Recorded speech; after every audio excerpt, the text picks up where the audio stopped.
Assalamualaikum warahmatullahi wabarakatuh. Kan kalau belajar atau mencari nasihat atau mencari kebaikan apa saja itu diistilahkan walau ala anfusikum awil walidaini wal aqrabin, meskipun ketentuan itu merugikan kamu. Jadi ketentuan apapun yang merugikan kita harus tetap kaji meskipun itu tidak menguntungkan kita. Karena banyak problem, mulai dulu sebenarnya problem itu orang yang wakam da'in yadda'i annahu da'a ilallah tapi hakikatnya yad'u ila nafsih. Jadi banyak da'i yang mengklaim dirinya mengajak ke Allah dan Rasul tapi sebetulnya hakikatnya mengajak ke kelompoknya sendiri. Saya ini termasuk kiai yang masih orisinil. Artinya orisinil gini, suatu saat atau kapan saja saya kok sudah tidak laku jadi kiai, asal Islam jalan tetap senang, karena nggak penting yang populer saya apa enggak itu tidak penting, yang penting agama ini tetap jalan. Sama negara ini harus jalan siapapun presidennya. Nah, ini penting saya utarakan karena perbedaan antara nafsu dan komitmen beragama itu tipis sekali. Sehingga dulu pernah ada cerita, ini bukti keadilan Rasulullah SAW. Pernah suatu saat Nabi itu ngaji, yang ngaji seperti ini. Terus ada pemuda dengan cueknya ngelewati masjid yang sedang dipakai Nabi ngaji. Singkat cerita semuanya ngomel ya, bergumam. Celaka betul pemuda itu, ada Nabi ngaji kok tidak ikut ya. Tapi Nabi secara besar hati ngendikan, ini ada di beberapa kitab di Fadhailul Kasbi, keutamaan kerja. Kata Nabi, pemuda itu mau mencangkul di lahannya. Jika dia mencari nafkah untuk keluarganya, untuk kebaikannya, maka itu bagian dari ajaranku. Jadi Nabi berbesar hati bahwa kerja seperti itu bagian dari ajarannya. Jadi tidak harus datang ke majelis ngaji. Dan bisa saja yang sedang hadir itu ya orang yang hindari istrinya minta belanja, dari ngaji terus benar dituntut belanja kan gitu. Mungkin anak-anak UMM yang kesini daripada tengok-tengok yang Malang bosen jalan-jalan ke Rembang gitu. Nah, jadi nggak mesti benar juga niatnya gitu. Jadi ya sama itu. Jadi kalau di dunia kiai yang masih orisinil itu nafsu itu benar-benar dilatih. Maka masyhur dalam cerita ada orang perang sama Ali radhiyallahu anhu. Ketika perang ini sangat semangat, tapi ketika orang itu meludahi dan Sayyidina Ali ini tersinggung karena diludahi, Sayyidina Ali langsung angkat tangan, sudah perangnya nggak usah diteruskan karena saya marah sama kamu sekarang demi nafsu karena kamu meludahi saya, padahal saya tadi motifnya demi Allah dan Rasul. Jadi sangat tipis bedanya kita emosi karena diri kita dan emosi karena Allah dan Rasul. Sehingga ketika diludahin ini terus beliau mikir, jangan-jangan perang saya karena saya diludahi. Nah, yang hilang dari peradaban modern adalah Allah itu tidak begitu hadir di hati kita. Saya sering cerita di mana-mana, teks hadis itu sebenarnya berbunyi gini, ini hadis sahih. Mangka na yu'minu billahi wal yaumil akhir fal yukrim jarohu. Ada yang fal yukrim jarohu doifahu, ada yang fal yakul khairan aw liyasmut. Siapa yang iman dengan Allah dan Rasul maka harus memuliakan tetangganya, memuliakan tamunya. Dulu itu ada seorang ulama dipanggil anak muda, dibully terus sekarang. Wahai kiai, datang ke rumah saya. Datang kiai itu. Setelah sampai ke rumah orang itu, silakan kiai kembali ke rumahnya. Saya tidak butuh kiai. Kiai itu dengan riang kembali. Setelah di rumah dipanggil lagi. Pak Yai, silakan datang ke rumah saya. Datang lagi. Ya senyum-senyum kiainya santai. Wah, nggak jadi butuh Pak Yai. Silakan kembali lagi. Sampai 3 kali. Oh itu kalau rektor digitukan marah itu. Dosen marah. Kiainya santai. Santai, senyum-senyum, rileks. Ketika ditanya, kenapa Pak Yai tidak tersinggung? Jawabannya unik. Anak muda, saya ini senang sekali nuruti perintah Allah, disuruh menghormati tetangga. Sehingga ketika Anda manggil ya saya datang. Ketika Anda nyuruh pulang ya saya pulang. Saya senang sekali nyenangkan tonggo. Dan itu perintah Allah, jadi tidak ada hubungannya dengan kamu. Wah, pemudanya nangis minta dimaafin. Kalau kita kan enggak, kita ini dosen, kiai, mungkin kita doktor, mungkin kita profesor. Tapi kita ini sering didikte oleh orang bodoh. Kalau orang bodoh itu jengkel, lo kita ya jengkel. Lo kamu jengkel, dijengkelkan orang bodoh itu namanya terdikte. Itu bodoh apa pinter? Oh itu tidak pinter sama sekali. Kalau betul-betul kamu pinter, hanya bisa didikte oleh Allah Subhanahu wa Ta'ala. Jadi antara hukum Allah apa? Wa ahsin man asa'a ilaika, berbuatlah baik sama orang yang berbuat buruk sama Anda. Itu dikteannya Allah. Kalau dikteannya orang-orang bodoh kayak dimangkel ben mangkel, terus kamu mangkel. Itu bodoh apa pinter? Nah, problem kita kekinian adalah wong pinter wong bodoh itu podo-podo bisa didikte oleh sekelilingnya. Terus karuan wataknya perempuan seperti itu, wataknya anak-anak seperti itu, kita didikte. Anak-anak jengkelin kita mangkel, berarti kita didikte oleh orang bodoh. Makanya agama itu unik, kadang ngendikan wa ahsin man asa'a ilaika, kadang wasil man qata'aka, sambunglah orang yang memutus kamu. Karena dengan demikian kita hanya didikte oleh Allah Subhanahu wa Ta'ala, bukan didikte oleh hukum sosial. Cara Jawane nak ngapiki tangga sing apik akeh tunggale. Berbuat baik sama yang berbuat baik pada kita itu mbok orang fasik ya seperti itu, maling ya seperti itu, sama. Tapi kalau berbuat baik sama orang yang berbuat jelek sama kamu itu baru luar biasa. Dan memang teksnya hadis wa ahsin man asa'a ilaika, berbuat baiklah sama orang berbuat buruk sama kamu. Jadi enggak boleh orang didikte. Makanya ngaji di sini diantaranya saya akan cerita dalam sebuah hadis sahih, dalam hadis hasan yang diriwayatkan Imam Tirmizi, ada kalimat dari Rasulullah SAW. Dawe Nabi, la takunu imma'atan, taquluna in ahsanan nasu ahsanna, wa in zolamu zolamna. Walakin watti'u anfusakum in ahsanan nasu antuhsinu, wa in asa'u alla tazlimu. Kamu jangan jadi orang yang mudah diombang-ambingkan oleh orang sekeliling kamu. Yaitu kamu mengatakan, jika orang baik ke saya akan baik, jika orang buruk ke saya juga akan membalas buruk. Itu namanya Anda didikte. Tapi berkomitmenlah kamu akan berbuat baik meskipun orang lain berbuat buruk. Nah sekarang logika sosialnya begini. Kalau di Indonesia itu ada 1000 kiai, ada 1000 profesor yang ingin membenahi Indonesia. Rata-rata orang awam itu semau gue. Terus mereka mendikte kita. Perilakunya enggak simpatik, perilakunya jengkelin. Terus 1000 profesor ini ikut jengkel. Itu kira-kira jadi solusi apa goblok bareng? Sama 1000 kiai ini ikut jengkel, ini jadi solusi apa goblok bareng? Goblok bareng. Nah problem sekarang kita ini biasa didikte orang bodoh. Nah makanya ciri khas orang muslim itu kata Nabi, mangkana yu'minu billahi wal yaumil akhir. Jadi baik tetangga karena perintahnya Allah dan Rasul. Pentingnya apa? Bedanya karena berbuat baik ini perintahnya Allah, mbok tangga apik lah kita tetap apik karena perintahnya Allah dan Rasul. Begitu juga dengan hubungan dengan istri, dengan anak. Bojomu lagi cerewet lah, ya tetap apik. Karena dengan cara itu kita hanya tunduk kepada Allah dan Rasul. Tapi kalau kamu, istri saya kalau baik ya saya baik, kalau enggak ya enggak. Berarti Anda didikte oleh perilakunya dia. Itu latihan, ya kalau dalam bahasa pondok, latihan jadi wali itu yang paling berat. Nabi itu kalau sama orang munafik itu sabarnya Masya Allah. Padahal Nabi berso kalau orang itu orang munafik. Karena dengan cara seperti itu, bahwa kebaikan Nabi pada seseorang itu atas perintahnya Allah dan Rasul, bukan atas nama servis. Kalau Nabi hanya baik kepada Abu Bakar, itu mungkin orang bilang, wis adune wong Abu Bakar baik sama Nabi. Tapi kalau Nabi baik sama orang munafik, Abdullah bin Ubay bin Salul, itu kalau enggak perintahnya Allah dan Rasul itu enggak bisa. Nah ini cobalah berlatih seperti itu, sehingga kita tidak mudah didikte. Ya saya ulang lagi, enggak mudah apa? Didikte.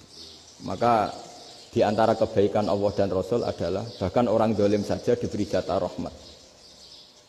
Makanya tadi seperti mukadimah yang dibaca Pak Haris tadi, agama ini rahmatan lil alamin. Orang yang dolim saja dapat jatah apa? Rahmat, apalagi yang soleh. Nah kemudian yang perlu dicatat, kenapa kita menjadi enjoy dengan Islam? Islam itu adalah agama yang tidak didikte oleh materi. Jadi kalau Anda ingin makan enak, mungkin kalau pikiran kebanyakan orang, anak-anak muda yang milenial, yang gaul, ingin makan enak ya makan yang disukai. Misalnya sate atau bakso Malang atau apa. Kalau orang-orang yang jadi wali gak gitu cara berpikir. Ini yang masih orisinil. Ditanya, ini dunia baru kesulitan makanan, baru resesi. Cara makan enak gimana? Jawabannya lucu. Ya gampang, idamuhu alju. Idam itu lauk. Kalau kamu ingin makan lauknya paling enak apa? Alju. Kamu harus lapar banget. Sampai kalau puasa itu melihat tempe itu wah luar biasa. Tapi kalau kamu nggak puasa, air putih itu nggak menantang. Tapi kalau puasa, tempe air putih itu menarik dan Anda tetap lahap. Apa? Karena lauk terbaik adalah alju, yaitu lapar. Nah tapi kita ini enggak, kita ini kayak orang bodoh. Kayak orang bodoh tadi, profesornya makan nyaman ya kalau sesuai selera. Nah itu kan sama dengan anak-anak ABG. Anak ABG itu makan lahap ya kalau yang disukai. Lalu bedanya apa ABG sama profesor? Kalau cara berpikir masih sama kan itu. Kiainya juga gitu, kiai makan enak kalau yang disukai, kalau enggak. Lalu bedanya apa kiai sama orang awam?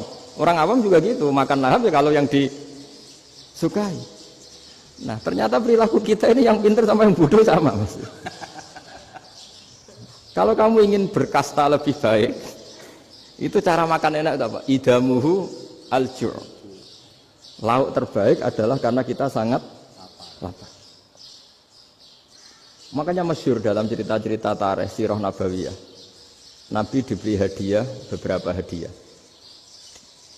Di antaranya ada yang diterima, ada yang enggak. Termasuk yang dikembalikan itu dokter. Ada seorang raja memberi hadiah Nabi dokter Tobit. Itu sama Nabi dikembalikan. Karena dokter ini sudah lama kumpul Nabi itu nggak pernah sakit. Akhirnya dokter ini putus asa, ini nggak perlu diobatin. Ketika ditanya, kenapa ya Rasulullah engkau tidak pernah sakit? Karena kita ini kaum, kita ini komunitas masyarakat yang tidak akan makan kecuali lapar. Dan kalau sudah makan berhenti sebelum kenyang. Jadi sederhana sekali pengobatan zaman Nabi. Sebagian besar penyakit itu pasti disebabkan kita ceroboh dalam hal makan. Sudah ngerti kalau durian masalah, kalau makan durian enggak kehitung gitu. Apalagi kalau gratisan itu tambah banyak gitu. Pola tidur juga gitu kata Nabi, dan kita tidak tidur kalau tidak sangat ngantuk. Nah, itu namanya orang-orang soleh yang sudah ada didikte materi. Kalau yang didikte materi kan bisa tidur nyenyak kalau kasurnya enak, AC gini-gini. Sebenarnya enggak, tidur enak itu ya kalau sangat ngantuk. Mbok di gudang, mbok di bis, kalau sangat ngantuk ya semuanya ya enak. Sama, mbok lapar, mbok hanya tempe, tapi kalau sangat lapar itu ya enak. Nah ini ilmu yang mulai hilang, ilmu-ilmu yang mulai hilang. Nah, cara ibadah juga gitu. Kita ini kan, saya ini punya bapak kiai, mbah kiai. Punya guru yang sangat alim ya seorang Kiai Maimun. Itu dulu kita pengkaji ilmu itu tidak pernah tahu bedanya NU dan Muhammadiyah. Karena dulu Mbah Darwis itu Kiai Dahlan itu dulu ngajinya bersama Mbah Hasyim ketika di Indonesia yang ngaji Mbah Soleh Darat. Mbah Soleh Darat itu dulu ngajinya sama buyut saya ke-6 namanya Mbah Soleh Asnawi di Kudus. Mbah Soleh Darat itu dulu alim-alimnya orang Jawa ya Mbah Soleh Darat, Soleh bin Umar. Tempatnya di Semarang, tapi beliau itu sebenarnya orang Jepara yang dekat Kudus. Setelah di Mekah, Mbah Hasyim ini mondoknya, mulazimnya ke Syekh Mahfud Termas. Tapi sesekali ke Syekh Khotib Minangkabau. Nah yang Mbah Ahmad Dahlan lebih sering ke Syekh Khotib Minangkabau, sesekali ke Mbah Mahfud. Singkat cerita, karena Syekh Khotib Minangkabau sudah modern, ya, terlibat organisasi dunia. Pas itu beliau pengagum Muhammad Abduh, pengagum Rasid Ridho, sehingga bawaannya Mbah Dahlan itu lebih pergerakan karena beliau lebih mengidolakan Syekh Khotib. Nah Syekh Khotib sendiri sebenarnya orang Minangkabau, jadi beliau namanya Muhammad saja sebenarnya. Jadi menantunya orang Arab. Oh itu dicibir mertuanya ini karena punya mantu orang Jawa, orang ndak Arab. Singkat cerita terus si mertuanya bilang gini, kamu jangan pernah bilang kalau orang Arab itu mansa kanal Arab, orang yang bertempat di Arab. Walakin man takallama bi arabiyyin fasihin, tapi orang bisa ngomong Arab secara fasih. Singkat cerita, kalau kamu tidak percaya, nanti suatu saat menantu saya kalau Jumatan, tidak usah kamu kasih tahu. langsung suruh jadi khotib. Enggak usah kamu kasih tahu, sarannya enggak usah kamu kasih tahu. Kalau sekarang kan enggak. Kalau dosen mau jadi khotib kan mengumpulkan materi dulu. Lucunya di antara materinya itu dari TV. Makanya jadi ribet kan khutbah sekarang. Kalau musim corona ya akan ngomong corona, musim apa yang ngomong apa. Jadi lagi-lagi didikte oleh media. Sebenarnya kalau ngomong kan sesuai kebutuhan umat, ini obatnya apa. Tapi enggak sesuai trending topik, itu kan kayak anak-anak gaul. Ini dokter kok gitu kan aneh. Singkat cerita si khotib ini enggak dikasih tahu, saya Muhammad tadi enggak dikasih tahu, langsung disuruh khutbah. Fatakallama bikalamin fasihin. Dia ngomong fasih sekali. Bahkan ngalah-ngalahi fasihnya orang Arab asli. Semenjak itu beliau dapat gelar Al-Khotib, orang yang cakap berpidato berkhutbah. Makanya terus dia khotib Al-Minangkabau.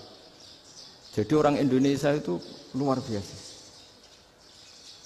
Dulu yang namanya orang Indonesia di Arab Saudi itu dihormati sekali. Karena yang ke sana itu pasti ulama. Sudah alim di Indonesia ke sana, termasuk Mbah Ahmad Dahlan. Mbah Hasyim dulu karena sama-sama muridnya Mbah Soleh Darat. Lama-lama yang kesana itu TKI TKW itu ya mulai agak dibully. Dulu Syekh Nawawi di antara ijtihad yang dihormati itu beliau mengkritik nyuwun sewu orang yang kan orang biasanya normalnya kan muji orang mati syahid. Hebat orang mati syahid itu hebat gini. Oke, kita sepakat orang mati syahid itu hebat. Tapi kata Imam Nawawi dengan syarat niatnya itu li'ila'i kalimatillah dan itu bawaan takdir. Saya ulang lagi, itu bawaan takdir, harus mati di medan perang. Tapi tidak boleh seseorang ini niat perang tapi niatnya supaya syahid. Karena kalau begitu berarti dia berniat supaya menjadi maktulal kafir, orang yang dibunuh orang kafir. Kedua, dengan dia mati berarti pasukan Islam berkurang. Berarti dia ingin pasukan berkurang, hanya ambisinya dia ingin langsung ke surga.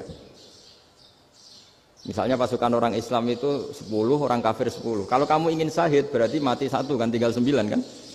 Nah kalau yang seperti itu 10 kan mati semua. Gara-gara ingin syahid akhirnya perang rapati tenanan, benang mati, benang mlebu swarga. Kata Syekh Nawawi, ya enggak.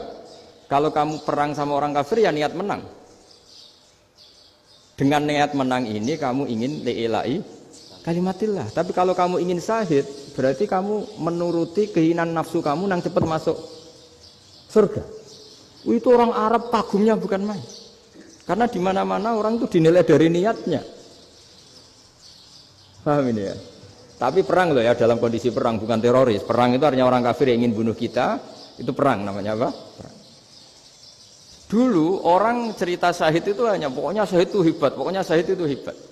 Syahid di medan perang itu hebat, pokoknya syahid di medan perang hebat. Tapi ketika Syekh Nawawi memberi penjelasan ilmiah, jika kamu perang ingin cepat mati, ingin cepat syahid, artinya ini untuk pemenuhan diri kamu, karena kamu bayangkan langsung masuk surga. Kamu lupa bahwa dengan kamu dibunuh, kekuatan Islam berkurang.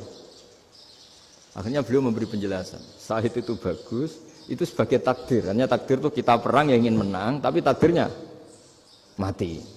Jangan dibalik oleh perang rapati tenanan, benang mati namun bu. Itu yang pertama, termasuk ulama yang pertama memberi penjelasan itu Syekh Nawawi. Akhirnya melahirkan kekaguman yang luar biasa dengan tafsir Munirnya itu. Terus beliau itu orang yang rileks kalau menjelaskan ilmu. Ini ya juga guru-gurunya Mbah Hasyim, Mbah Guru sama Mbah Hasyim, sama Mbah Ahmad Dahlan Syekh Nawawi. Jadi dulu yang alim di Arab itu ada Syekh Nawawi, ada Syekh Khotib Minangkabau, ada Syekh Bakir Jogja, ada Syekh Mahfud Termas. Itu orang Indonesia banyak sekali yang alim. Bahkan di antaranya yang dikagumi Al-Azhar itu juga orang Indonesia, nama Syekh Abdul Manan, itu mbahnya Syekh Mahfud Termas. Itu pertama ada duta besar Indonesia di Mesir, itu termasuk barokahnya Mbak Abdul Manan tadi, itu juga orang Indonesia. Jadi pemahaman ulama Indonesia itu khas, termasuk ketika memaknai apa? Syahid. Ketika memaknai apa? Syahid. Itu unik. Ketika Syekh Nawawi diuji dulu itu yang namanya ulama diuji dulu oleh 100 ulama. Jadi dulu ya ada kompetisi. Imam Bukhari diakui jadi ahli hadis itu diuji oleh mi'atu muhaddisin, 100 orang ahli hadis, sanad dibolak-balik, matanya dibolak-balik, tapi beliau tetap bisa mengembalikan proporsi sanad itu. Senawi pernah diuji gini.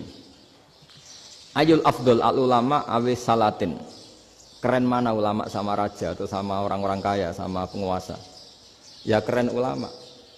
Terus dibully sama orang. Tapi setahu saya banyak ulama yang antri di rumahnya raja. Tapi saya tidak tahu melihat raja antri di rumahnya ulama. Kan kebanyakan kan mungkin ustadz atau kiai yang antri ngajukan proposal kan enggak.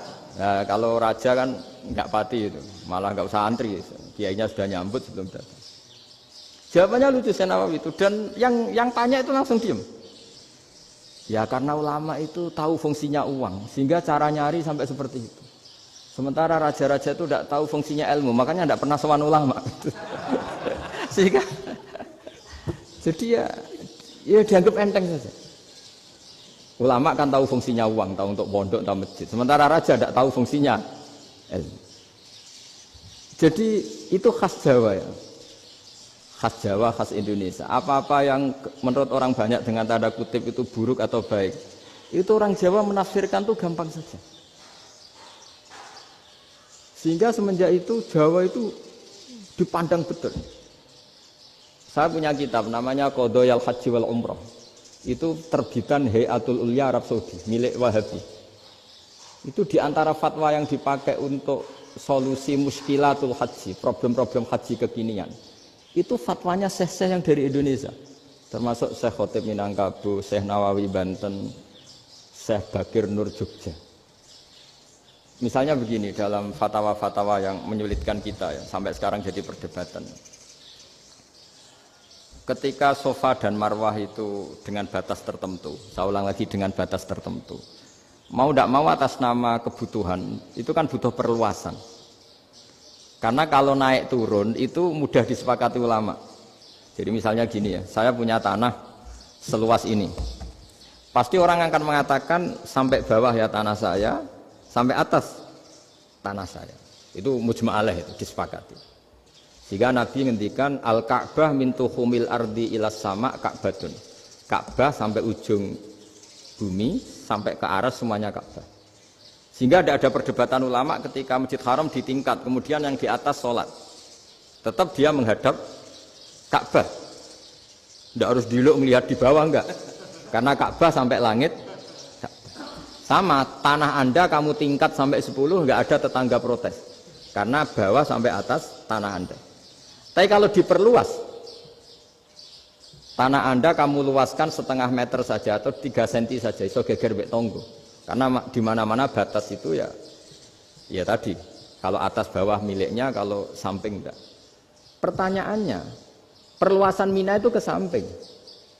Perluasannya Matof yang Mas'ah itu juga ke samping. Geger kan ulama dunia. Bagaimana hukumnya Mina Jadid? Mina yang diperbarui atau Mina yang diperluas. Itu diantara rujukan baik yang membolehkan maupun yang menentang. Itu ya syekh-syekh Indonesia. Itu orisinal tuh. Saya punya kitab orisinal terbitan Hayatul Ulya, kira-kira ya kemenaknya Arab Saudi kalau di Indonesia itu. Itu yang dirujuk dawuh Syekh Nawawi, dawuh Syekh Khotib Minangkabau. Karena apa? Ada logika khas Jawa. Misalnya begini, meskipun saya tidak perlu fatwa Mina Jadid sah apa enggak, memang jadi perkhilafan ulama. Misalnya kampung ini dinamai Mina. Pertanyaannya gini, tanah yang di samping ini bisa milik Anda apa enggak? Ya bisa Gus kalau dibeli atau dihibahkan. Berarti tanah di samping Anda menjadi milik Anda karena ada proses pengambil alian lewat beli maupun hibah. Nah masalahnya ini negara itu berhak menganeksasi atau memasukkan ini sebagai Mina. Itu ulama Jawa kalau ditanya, alasannya apa? Fa innal muttasila bis-syai' hukmu dzalika syai'. Karena yang gantet, yang mutasil itu bisa dihukumi seperti sesuatu itu. Jadi kalau ini Mina, ya yang gantet Mina ini ya bisa dikatakan Mina. Beda dengan membuat Mina Malang Mina, wah itu tidak bisa, tidak mutasil kan? Itu enteng sekali ulama Jawa. Satu ya tentu karena kebutuhan, tapi asal masih al-muttasilu bihi, yang masih tanah yang masih mutasil dengan.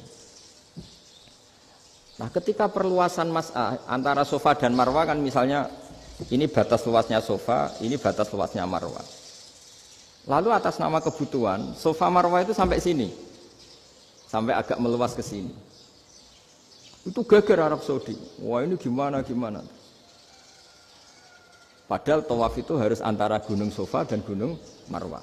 Sa'i itu ya. Tapi kalau istilah Quran memang tawaf sama-sama. Makanya apa? Inna Sofa al-Marwata min sya'airillah faman hajjal baita wa i'tamara fala junaha alaihi ayyat tawafati. Nah, jadi kalau istilah sa'i di Quran itu masih tawaf. Karena harus ada, kalau bisa lah, bukan harus. Kalau bisa memang harus ada unsur muternya. Kita kalau sa'i kan dari sini Sofa sampai sini Marwah. Terus kan agak muter ke sini. Nah, kan agak membentuk lingkar. Nah, makanya Quran tetap mengistilahkan apa? Tawaf. Jadi bukan sini ke sini terus sini ke sini kan enggak, tapi sini sampai sini terus muter kan?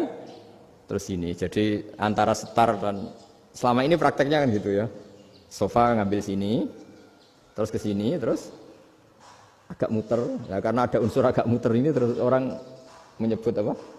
Tawaf. Tapi itu bukan syarat sah, ini cerita ideal. Saya ulang lagi ya. Gunung Sofa itu puncaknya atau pucuknya kalau dalam bahasa Jawa. Itu ya hanya segini, ini sampai sini. Nah, kelompok Islam yang fikih keras nggak boleh diperluas. Karena Allah memilih tempat ini itu spesial, jadi nggak boleh ke yang lain. Tapi ketika kebutuhan mendesak, mau tidak mau harus diperluas. Itu jawabnya Kiai Jawa lucu. Gunung sing ketok iku sing dhuwure tok. Sikilane luwih hombo. Jadi karena kita kan gunung kan bentuknya gini. Nah, sofa yang kecil itu yang atasnya, tapi sikilannya sini kakinya lebih luas. Jadi boleh perluasan asal tidak melebihi kakinya. Ya dihitung ya lebih luas. Jadi Kiai Jawa itu kayak wong delok gunung Penanggungan, kayak gunung Arjuna.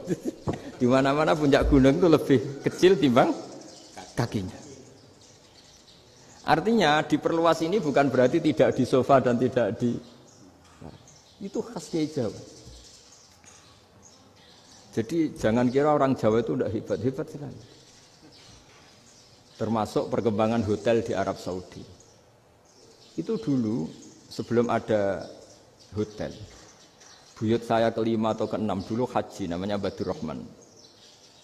Itu kalau mau ingin menghindari terik matahari itu masuk gua.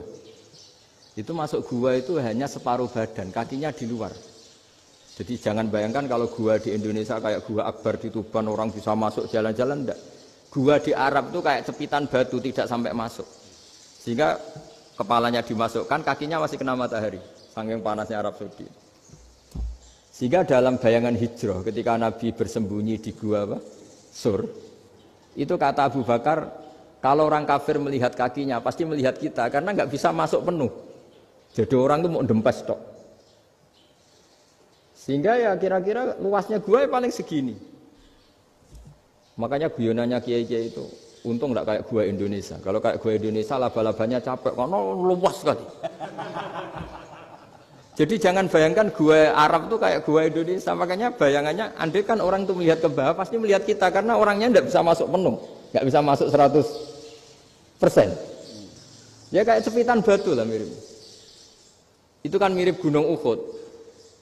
Gunung Uhud kata Rasulullah nanti kalau kamu perang itu di atas, menang atau kalah di atas.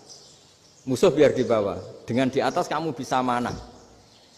Jangan bayangkan kayak Gunung Merapi, kayak Gunung Penanggungan. Lah kalau Gunung Penanggungan manah ke bawah yang leyang kan. Jadi gunung di Arab itu kayak bukit. Ya sampean pernah kan ke Uhud itu ya sama ini aja tinggi ini kan. Lah ini yang mulai ada mis. Makanya nerjemah itu susah di Indonesia. Karena jabal itu udah harus tinggi. Kalau tinggi nggak bisa manah dari atas ke bawah kan nggak ngefek kan. Sampean kalau ke Uhud gunungnya kan pendek sekali sehingga yang manah dari atas ke bawah ya kalau kena musuh ya celaka karena memang dekat. Ya kalau gunung Indonesia manah dari atas ke bawah yang leyang nggak ngefek. Nah itu susahnya nerjemah bahasa Arab ke kita. Jadi transkrip itu nggak gampang karena ada pengertian yang beda. Kita kalau bilang gunung itu tinggi sekali. Sampai banyak mahasiswa tersesat ya saking tingginya. Kalau orang naik Uhud nggak akan tersesat, wong ketok dari bawah itu. Nah ini pentingnya ngaji ya. Jadi akhirnya ulama-ulama Indonesia itu dipakai rujukan. Jadi mulai Mbah Hasyim, Mbah Ahmad Dahlan sampai era buyut-buyut itu masih orang alim. Lama-lama yang di Indonesia ini orang-orang yang bodoh. Sehingga orang Jawa kalau ke sana dibully, ya Jawa tak kulu kaya. Orang Jawa itu penggaweannya itu mangan ulo, makan ular. Karena belut itu kalau di kamus itu persis ular. Dulu itu kan kamus tidak full color. Gara-gara gak full color, gambar belut sama ular itu sama. Belut itu belut sama ular kalau nggak full color gambarnya sama apa enggak? Sama. Terus orang Jawa itu kan masih banyak yang makan bajing itu apa? Ketupai. Bajing kalau digambar tidak full color sama dengan tikus. Gambar yang tidak warna. Hitam putih. Sehingga kita ini dibully pemakan tikus dan pemakan ular. Karena belut itu persis ular kalau digambar yang tidak full color. Sampai datang Syekhona Khalil, datang ulama. Ngarang kitab ya judulnya Al-Belut. Karena enggak terima bangsanya dinyek makan apa? Ular. Terus dikarang. Wal belut hayawanun bakhriyun, terus ya isu fi kadza wa kadza. Itu beda dengan al-hayyah. Itu diterangkan. Mulai bisa nerima. Terus sistem hotel juga gitu. Sampai tanyakan dalam sejarah dulu orang Sedayu ada namanya Syekh Mukhtar. Syekh Mukhtar bukan bikin rumah besar yang siapapun orang Indonesia haji itu nempat di sana. Nah ini yang menginspirasi akhirnya ada hotel. Dulu Syekh Mukhtar hanya menyediakan untuk hujat-hujat Indonesia. Lama-lama jadi hotel. Tidak mau saya mau cerita. Kata Mbah Mun sering cerita. Kenapa wa ma arsalnaka illa rahmatan lil alamin, kata Mbah Mun, Allah itu pasti bikin ulama yang tidak produk Arab itu pasti ada. Kalau orang Arab jadi ulama wajar, bahasanya Arab, domisilinya di Arab. Tapi Allah akan selalu bikin ulama yang tidak bangsa Arab. Imam Ghazali itu Tus itu Persia. Imam Bukhari itu kira-kira kalau sekarang ikut Uzbek. Ya, Imam Bukhari itu kalau negara sekarang ikut mana? Uzbek.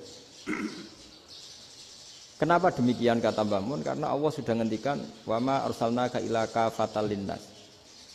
Manusia semua ini kena khitabnya Islam. Kalau tidak ada ulama yang dari berbagai negara, kesannya Islam itu hanya milik orang Arab Saudi. Makanya Allah selalu bikin ulama-ulama yang bahkan tidak Arab. Termasuk Imamul Muhaddisin, yaitu Imam Bukhari, itu orang Uzbek. Orang Rusia lah kalau sekarang, ikut Uni Soviet dulu. Imam Ghazali itu orang Persia. Syekh Nawawi itu orang Banten. Karena Allah ingin memaklumatkan bahwa Islam ini untuk semua. Sehingga orang yang tidak Arab pun bisa belajar Islam. Yang alimnya itu nggak kalah sama orang apa? Arab. Makanya ini PR ya. Kalau Gus Dah Ploso nanti ngendikan suatu saat orang belajar Islam itu bahkan orang Arab pun bisa belajar ke Indonesia. Kalau orang Indonesia bisa alim betul kayak dulu. Sekarang banyak liga antar ulama. Itu orang Indonesia pasti masuk.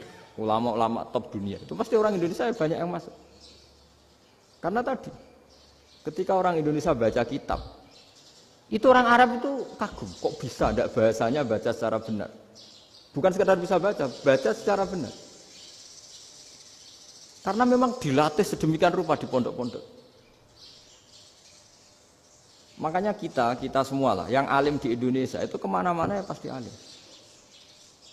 Dulu putra Mbah Mun namanya Gus Zofur itu tahun pertama ya sudah the best di tahun pertama. Kalau tahun pertama the best-nya ilmunya bawaan dari sarang, dari keluarganya.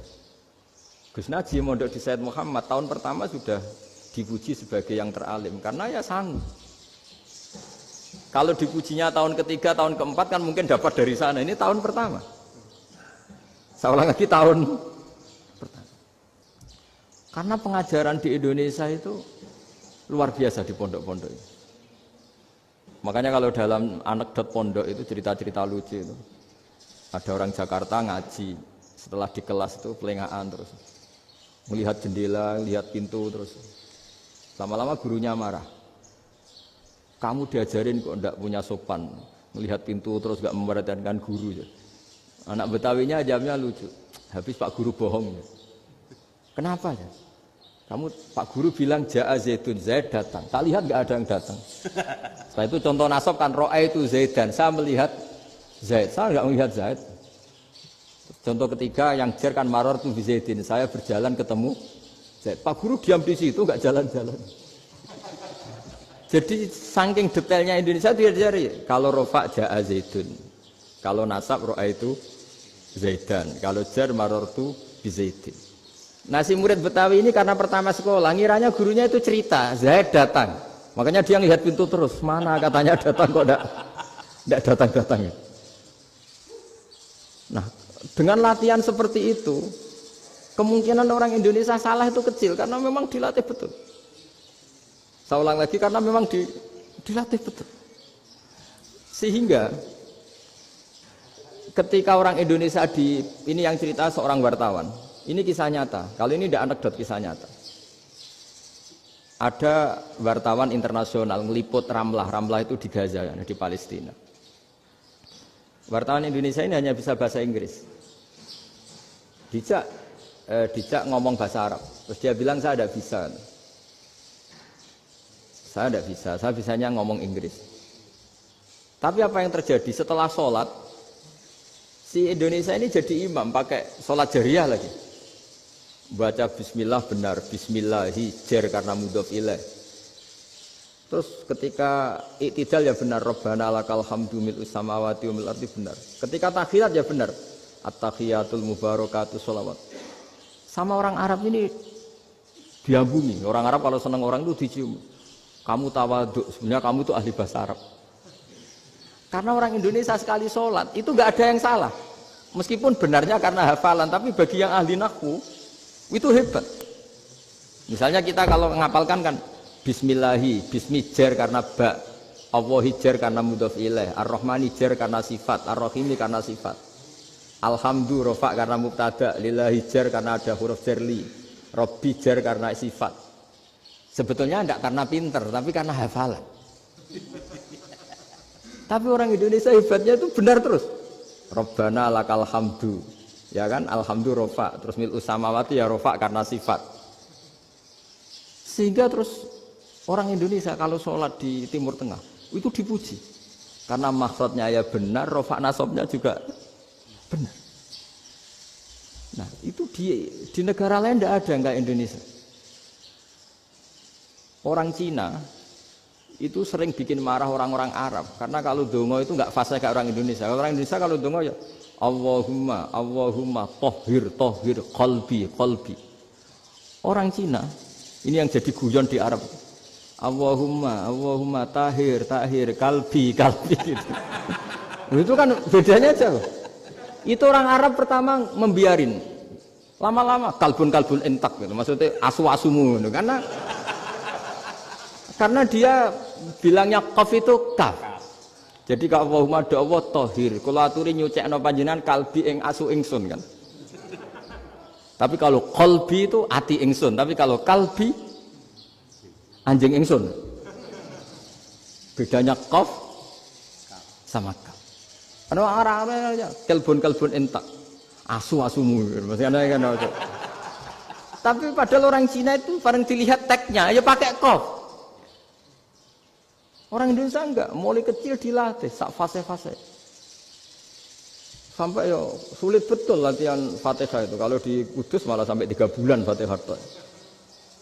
Sampai at-tahiyyatu, kurang bersih.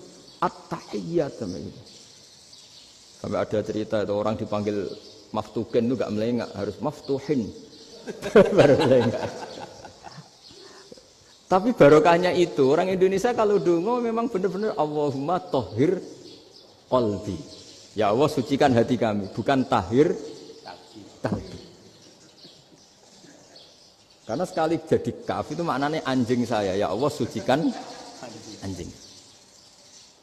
Jadi ini orang Indonesia. Jadi kata Mbah Mun, dawe Mbah Mun, illa kafatal linnas, bahwa agama ini milik semuanya. Itu diantara bukti Allah menghendaki atau mendesain Islam seperti ini. Orang yang belajar di Indonesia itu pengetahuannya Islam, pengetahuannya tentang Islam itu tidak kalah sama yang belajar di Al-Azhar, sama yang belajar di Arab Saudi. Makanya ini PR-nya UMM, PR-nya IAIN, PR-nya UIN. Bisa enggak sealim mereka dalam bahasa Arab? Nah, bahasa Arabnya mau man anta, ana zaidun. Jangan sampai, karena kita di sana ini kadung dibully. Orang Arab tuh kalau bully kita, sampai tak kasih cerita. Itu ngawurnya Masya Allah. Kata dia, ada anak orang Indonesia haji. Si anaknya orang Indonesia yang dijotos sama anaknya orang Arab. Dijotos, dipukul. Singkat cerita terus si orang Indonesia enggak terima, anaknya yang orang Arab dipukul. Yang balas bapaknya. Orang Arab tanya, lima ada dorobta ibni, kenapa kamu mukul anak saya? Itu orang Indonesia bahasa, wah aku jalan. Jadi hanya bilang gitu. Artinya anak saya dihada ya maka tak ada. Bahasa Arabnya gitu. Anak saya dipukul maka saya balas mukul. Itu orang Arab mantuk-mantuk oh gitu. Paham? Suatu saat ada orang Indonesia itu sama orang Arab itu dilus-lus. Dilus-lus itu ya digini-giniin. Karena dia latihan bahasa Indonesia, latihan bahasa Arabnya itu masih mufrodat. Jadi kalau mengartikan yadun itu tangan, saro itu jalan. Jadi kalau jalan ya saro-saro. Roksun itu kepala. Ana itu ingsun. Jadi karena dia nggak ngerti penggunaannya. Itu bahasa Arabnya itu yadun anta. Jadi bukan yaduka tapi yadun anta. Berarti tangan kamu. Saro-saro itu jalan-jalan. Ala roksi ana yang atas sira ingsun. Jadi mestinya yang benar kan yaduka saro ala roksi atau gitu. Tapi enggak dipotong-potong. Yadun tangan kan, anta kamu. Berarti tangan kamu.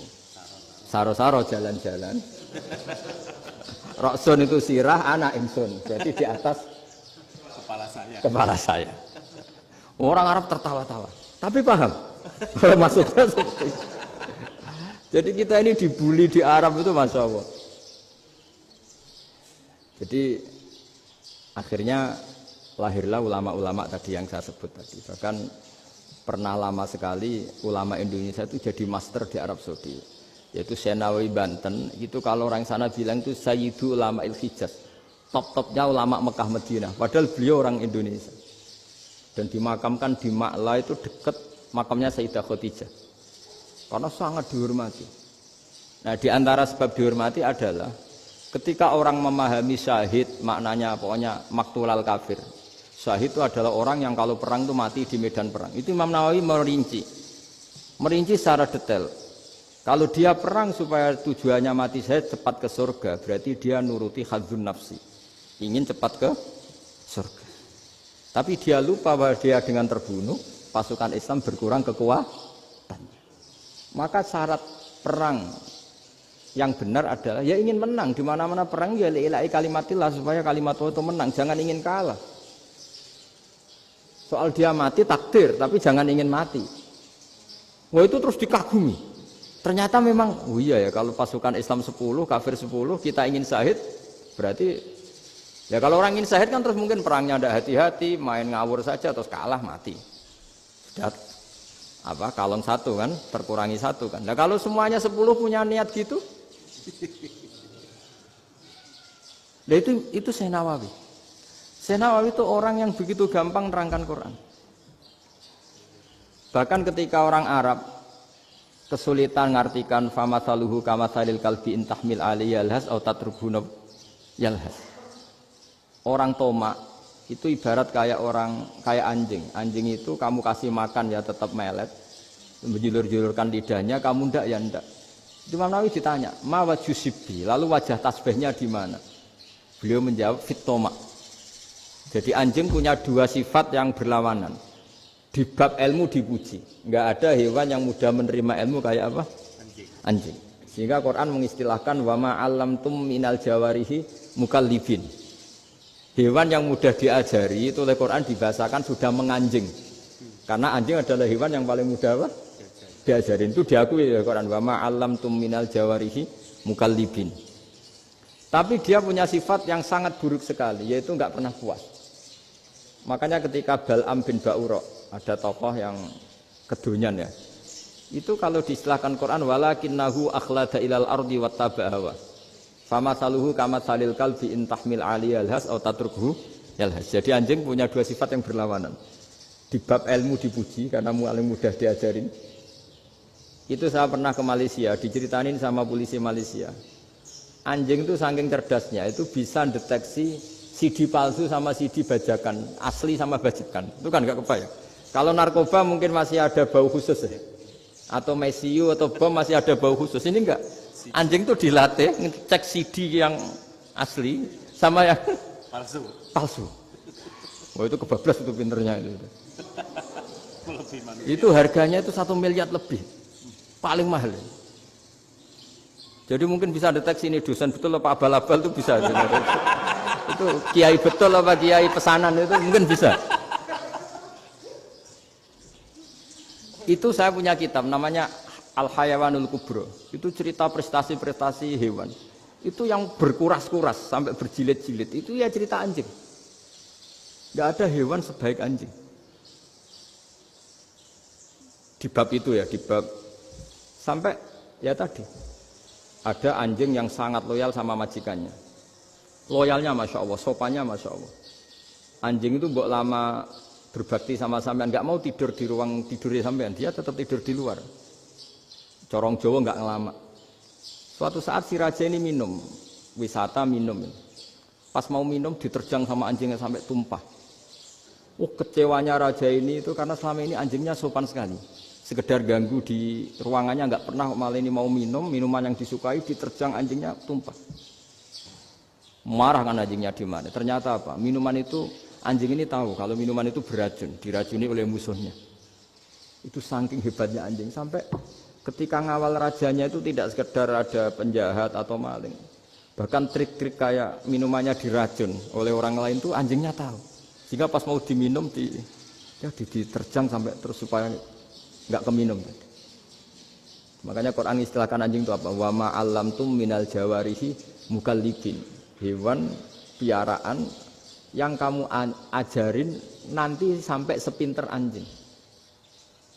Makanya Ashabul Kahfi itu ketika ngajak anjing tadi, beliau tidur, anjing itu tidurnya bil wasit. Wakal buhum basitun zira'aihi bil wasit. Jadi dia tidur dalam posisi siaga. Loh coba anjing itu nggak pernah sekolah. Karena dia posisi menjaga, tidurnya itu kayak siaga gini. Bukan ngorok madep ke atas terlentang itu enggak. Andai kan dia tidur terlentang itu kan yang mau mengganggu kan, wah asune turu itu enggak. Dia tidur posisi siaga, makanya disebut lawit tolak ta'alaihim lawalaita minhum firaron. Kalau kamu melihat anjing itu pasti lari karena dia posisi siap merekam. Jadi tidur tapi posisi siap merekam. Jadi matanya tetap terbelalak kayak siaga. Padahal itu enggak diperintah, ya dia memang punya nalar untuk itu. Ini disebut wa ma 'allamtum minal jawarihi mukallibin. Dan dalam teori modern juga gitu. Tapi dalam hukum Islam yang dianut mazhab Syafi'i itu anjing tetap najis. Ya sudah najis ya najis, tapi ada mazhab lain yang mengatakan tidak najis. Tapi tidak usah ngurmat anjing, geger nanti kalau rektor kampus punya anjing. Tapi ilmu itu bagus untuk kelangenan kadang. Andai kan tidak ada mazhab Malik, maka kita kesulitan menceritakan Ashabul Kahfi yang hewan piaraannya itu anjing. Tapi misalnya anjing disucikan, kita juga nanti susah menjelaskan hadis Nabi malaikat itu tidak masuk rumah yang di situ ada apa? Anjing. Maka ilmu itu, makanya kata Imam Sa'roni, sebagian ilmu itu memang kelangenan, tapi nggak boleh jadi praktek. Tapi harus ada. Misalnya begini, contoh paling gampang. Api dalam mazhab Syafi'i kan alat pensuci hanya dua, air dan tanah. Ya saya ulang lagi, air dan tanah, yaitu tanah untuk mensucikan najis anjing. Imam Abu Hanifah menambahkan api. Mazhab Syafi'i itu agak kesulitan ketika ada batu bata dibikin dari tanah-tanah yang bercampur kotoran. Mazhab Syafi'i akan kesulitan karena di situ ada najis yang jadi materinya bata. Hukumnya gimana kalau nanti dipakai masjid? Tapi barokahnya ada beberapa mazhab. Abu Hanifah mengatakan dan api. Jadi apa tadi air, tanah, api. Alasannya masuk akal. Ketika usatul mukminin, orang-orang mukmin yang ahli maksiat itu sebelum masuk surga, kalau dia dosanya banyak itu dibakar dulu supaya suci. Emas itu untuk memisahkan dengan materi lain juga harus dibakar. Berarti api termasuk alat. Artinya gini, batu bata yang materinya dari tadi najis sekalipun, ini menjadi suci karena mengalami pembakaran. Tapi kata Imam Sa'roni, ilmu ini hanya sebagai ilmu. Jangan sampai kalau kamu mau wudhu gak ada air terus membakar diri lah, ini ribet kan. Jadi ilmu itu sebagian memang untuk kelangenan. Karena kita butuh. Andai kan tidak ada mazhab Abu Hanifah, maka kita akan kesulitan pakai bata. Kita tahu cara bikinnya kadang di tempat yang kotor, di tempat yang najis. Tapi karena ini ngalami dibakar, maka hukumnya suci menurut mazhab Abu Hanifah. Dan itu sering. Ulama itu sampai apa? Saya punya kitab fikih namanya Fardul Masail. Pengandaian ada masalah. Jadi masalah itu belum terjadi tapi diandaikan. Misalnya kayak di Texas. Bumi itu bulat bola. Texas itu kalau dibor itu pas Ka'bah. Lalu kiblatnya di mana? Bumi ini kan hanya rubuk-rubuk seperempat. Yang ada arah itu seperempat. Tapi kalau Ka'bah itu sama Texas atau Texas dengan Ka'bah itu lalu kiblatnya mana? Wong sudah bebas arah. Maka ilmu mengatakan mara'ahu muslimuna hasanan fawa indahu hasanun. Kamu jangan nuruti ilmu hakikat tapi nuruti mindset. Kalau mainstreamnya orang banyak seperti itu, mindsetnya orang sana misalnya Ka'bah sana ya ikut sana. Tapi ini tidak mewakili hakikat karena kalau yang 380 derajat itu kan terus ribet. Makanya ini kesulitan di bab-bab fikih. Ya saya ulang lagi, kesulitan di bab-bab fikih. Makanya fikih itu selalu bicara misalnya gini, ada orang sholat. Saya ulang lagi. Setelah salam pertama dia kentut, itu sholatnya batal apa enggak? Itu lama berdebat. Yang dikatakan rukun sholat itu salam pertama. Sehingga orang kalau sudah salam pertama, maka sudah keluar dari sholat. Maka kalau kentut enggak apa-apa, wong yang keluar dari sholat itu salam pertama. Tapi lalu pertanyaannya, kenapa Nabi salam 2 kali? Lalu yang kedua gunanya apa? Ribet kan, partai ini kalah pasti kalau ditanya gitu.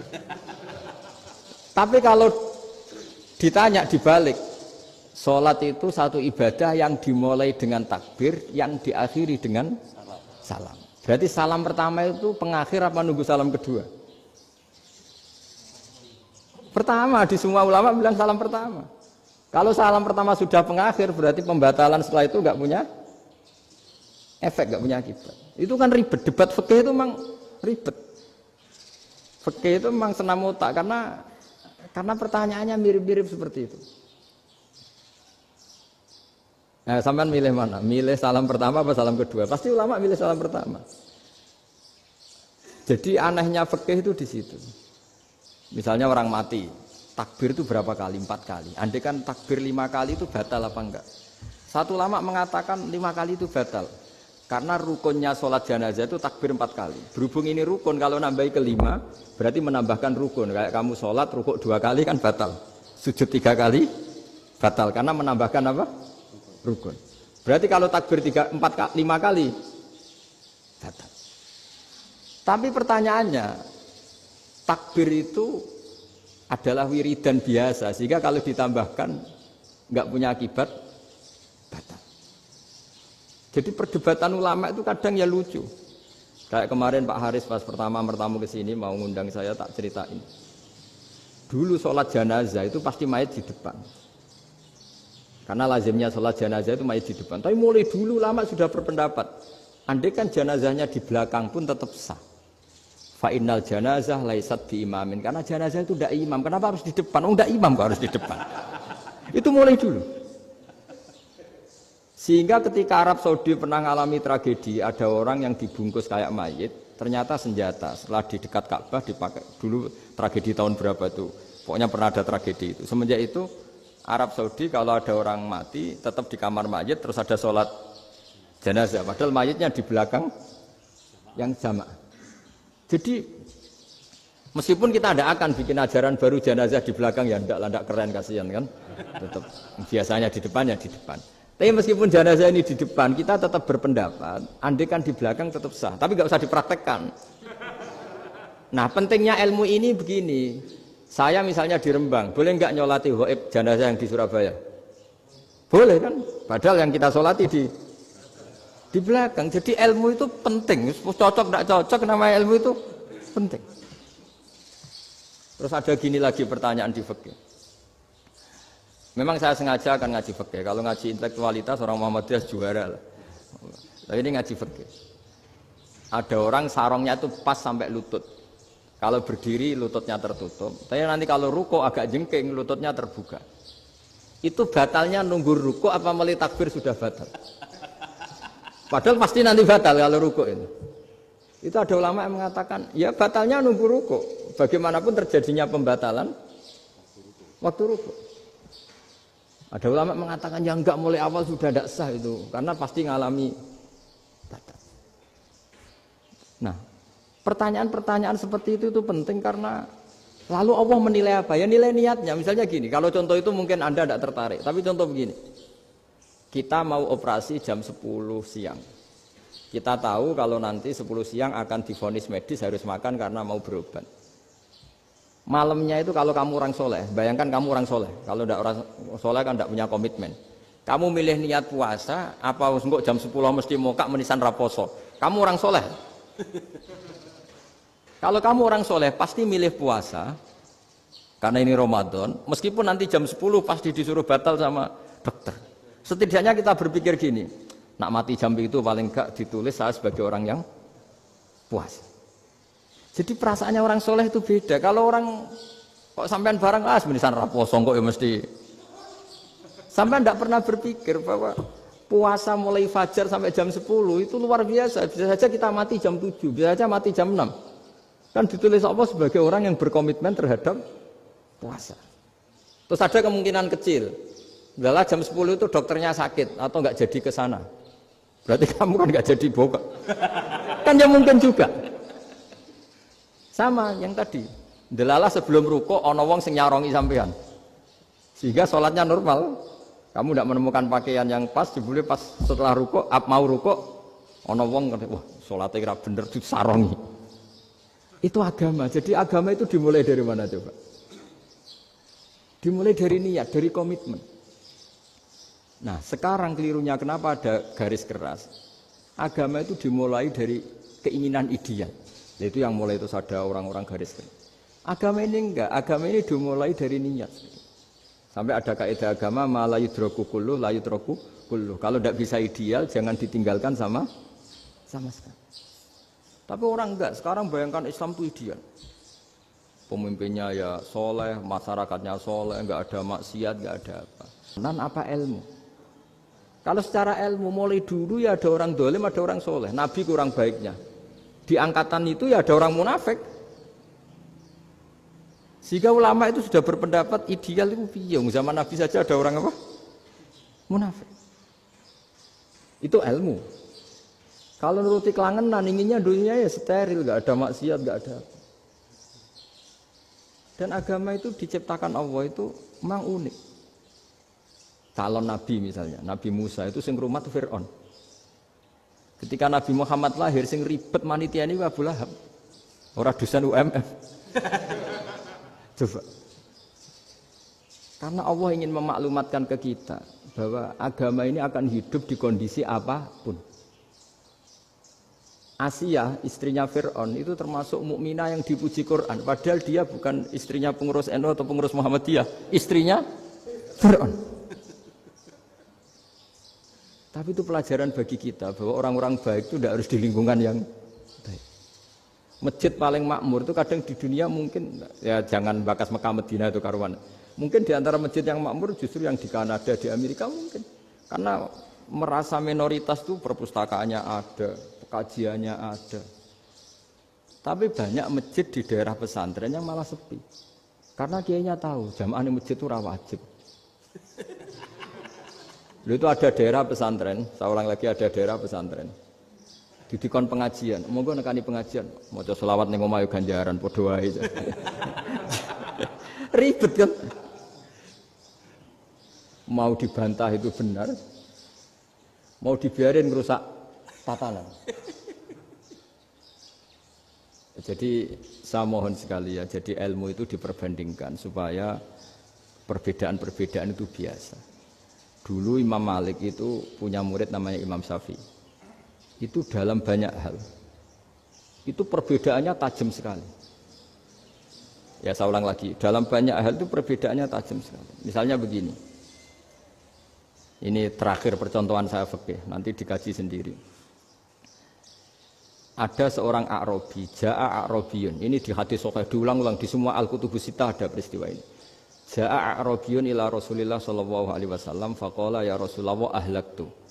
Qala wa ma ahlakaka? Qala wa qatu imraati fi nahari Ramadan.